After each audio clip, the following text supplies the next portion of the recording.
Hello बच्चों, आज हम पढ़ेंगे एक दिन भुज का कार्यपत्रक 2। नीचे दिए गए कथनों को किसने कहा, क्यों कहा, किससे कहा और कब कहा। यह हमें बताना है कि किसने कहा और किस लिए कहा, फिर कब कहा का नंबर का है। जैसे यह अनुशासित जीवन जो उनकी दिनचर्या की हर गतिविधि में झलकता है।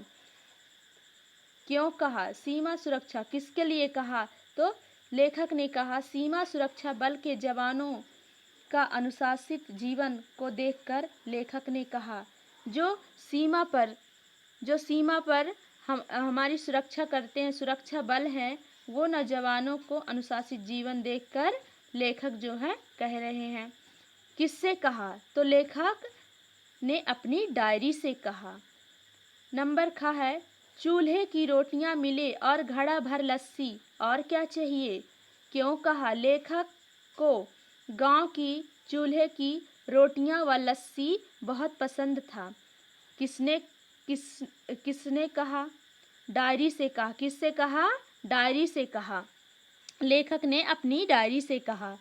नंबर गा है, डायरी थका हुआ हूँ, अब बातें नहीं कर सकता, शुभ रात्रि। क्यों कहा, क्योंकि लेखक को अब नींद आ रही है। लेखक जो है अपनी डायरी से बात कर रहा था, तो अपनी डायरी से कहता है कि डायरी, मैं थका हुआ हूँ, अब बातें आपसे नहीं कर सकता, अब आप शुभ रात्रि, अब मैं सो रहा हूँ। कब कहा, रात के समय जब उन्हें नींद आ रही थी। कब कहा, रात के समय जब उन्हें नींद आ रही थी। कार्यपत्रक 3।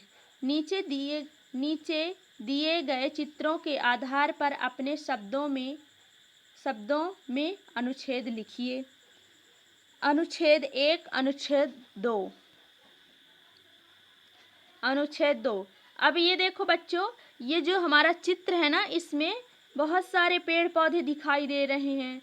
फिर बहुत सारे पेड़ पौधे दिखाई दे रहे हैं, मतलब ये जंगल है। क्या है, जंगल है। हरे भरे पेड़ पौधे दिखाई दे रहे हैं और जाने के लिए रास्ता भी दिखाई दे रहा है। और इस तरह से हम अनुच्छेद में लिख सकते हैं, यह एक जंगल है, इसमें बहुत सारे पेड़ पौधे दिखाई दे रहे हैं, कुछ रास्ते भी दिख रहे हैं। बिना पेड़ पौधे के हमारे धरती में जीवन संभव नहीं है। इस तरह से हम लिख सकते हैं। फिर दूसरा अनुच्छेद है, हमें पृथ्वी की रक्षा करनी चाहिए तथा हमें ज़्यादा से ज़्यादा पेड़ पौधे लगाना चाहिए और हमें वनों का विनाश नहीं करना चाहिए, क्योंकि यदि वनों का विनाश करेंगे तो हम जीवित नहीं रह सकते। इस तरह से कार्यपत्रक 3 कंप्लीट हुआ। अब अगले चलते हैं बच्चों कार्यपत्रक 4 में। कार्यपत्रक 4।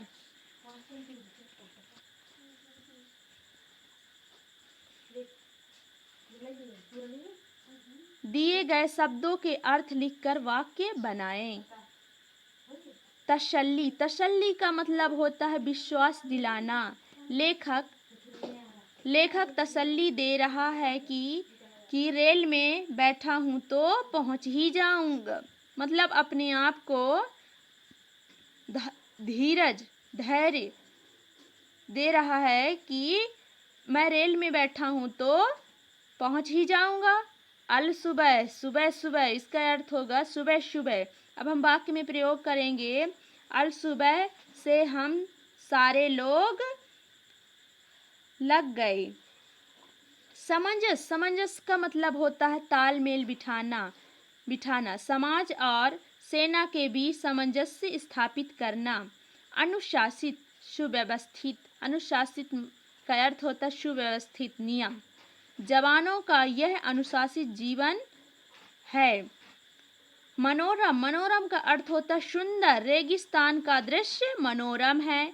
ये हो जाएगा इसका वाक्य में प्रयोग। धूसर एक प्रकार का पेड़ है। धूसर झाड़ झाखड़ नांगफनी के पौधे हैं। झाड़ झाखड़ बड़े बड़े पेड़ पौधे, धूसर झाड़ झाखड़ नांगफनी के पौधे हैं। इस तरह से हमारा ये कार्यपत्रक 4 कंप्लीट हुआ।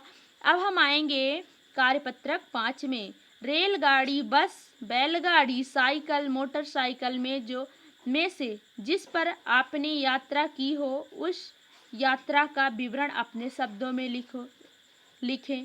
बच्चों, यदि आप रेलगाड़ी में चढ़े हैं तो रेलगाड़ी में क्या होता है, तो कैसे हम रेलगाड़ी में गए, तो ये आप अपनी इसमें अपने शब्दों में लिखना है आपको। आप साइकिल से यात्रा कर रहे हैं तो कितने मोड़ पड़े, क्या कैसे हुआ, तो आप यहाँ सब लिख दीजिए। धन्यवाद।